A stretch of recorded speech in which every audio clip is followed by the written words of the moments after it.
Welcome back to Breakfast Television. It is 7:50 and time now to talk business. And of course, for that, we turn to our business editor, Mike Eppel. Good morning, sir. Hello, good morning. How are you? I'm very well, thanks. Not so good, though, for those at SNC-Lavalin. Well, it depends, I suppose.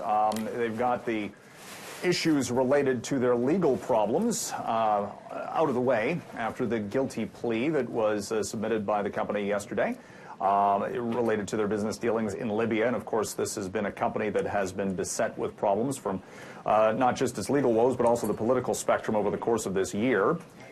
Through the push on the Prime Minister's office to get the deferred prosecution agreement, which at the end of the day wasn't even required, as it turns out, because now SNC can actually bid on government contracts because they weren't convicted of bribery.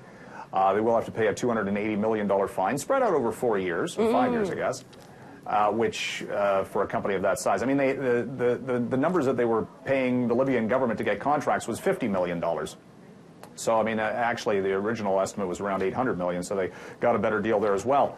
But for investors in this company, it's been a year where they've seen their market value drop by about $2 billion. SNC has cut jobs, they've lost contracts, and scaled back their forecast. Maybe 2020 will be better times ahead. The share price was up by 18% in Wednesday's trade, and seeing a little bit more buying interest in the early going this morning. And analysts are thinking that, indeed, they've turned a corner here, and they're raising their price targets on the stock. Okay. Let's talk U.S., Mexico, Canada trade deal today. Yeah, they're going to vote on that, apparently, in the House of Representatives in Washington a day after they voted to impeach the president. It's interesting to see that trade has more of an impact on the markets than the impeachment issues, which showed absolutely no reaction from an investor standpoint. The U.S. dollar didn't budge Wednesday. No, and the historical precedence was there as well.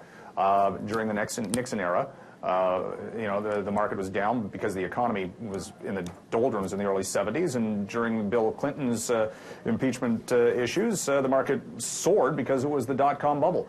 So it comes back to what's going on in the economy more than anything else, and the thinking, again, is, in fact, this morning, some analysts think that 2020 is going to be a go-go year for the U.S. Economy. Another upgrade on Apple, for example, which has been the best performer of the heavyweights on Wall Street this year. It's already up 77% year to date. Maybe more to come. All right, let's talk shopping online through social networks. Are we hitting record highs or record lows, Mike? Yeah, it's a trend that, you see the ads on Facebook. Do you click on them?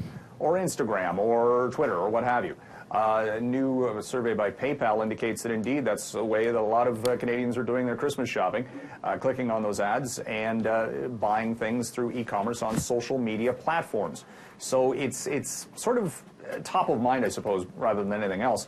You see something, you go, oh, that looks interesting for whoever you may be buying for and trying to figure out what to get them.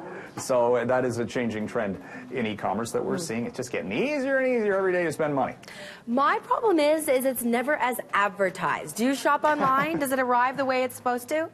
For the most part, I still do like trekking out into stores, but yeah, I've never had any major problems with it. You like trekking out into stores and dealing with people? Well, do I deal with people or do I just people watch? Those are two different things. Oh, I am so guilty for people watching in the nicest way. I find it, it can sometimes distract me from my meal. Hardest finding a parking space sometimes. Right? All right, we'll see you at the same time tomorrow, okay, Mike? Thank you.